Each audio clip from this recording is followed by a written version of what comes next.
రైతు సాధికార సంస్థలో సీనియర్ థీమాటిక్ లీడ్ గాను మరియు రాయలసీమ జిల్లాలకి రీజనల్ ప్రాజెక్ట్ కోఆర్డినేటర్ గాను పనిచేస్తున్నాను. ఇప్పుడు మన దగ్గరికి 51 మంది వచ్చారు. అంటే అందులో 40 మంది దాదాపు 20 దేశాల నుంచి వచ్చారు ఇక్కడికి. దాంట్లో మన 5 ఖండాలకి ప్రతినిధులుగా వచ్చారు.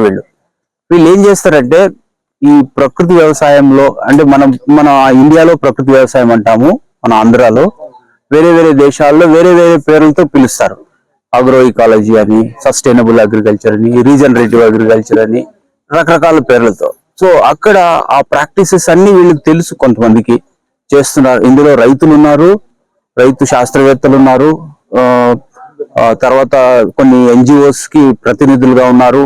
రకరకాల వాళ్ళు హోదాల్లో ఉన్న వాళ్ళు ఇక్కడికి వచ్చి ఆంధ్రప్రదేశ్ లో ప్రకృతి వ్యవసాయం ఎట్లా జరుగుతా ఉంది, ఇక్కడ ఉన్నటువంటి మోడల్స్ ఏమి, రైతులు ఎలాగా దీన్ని చూస్తున్నారు.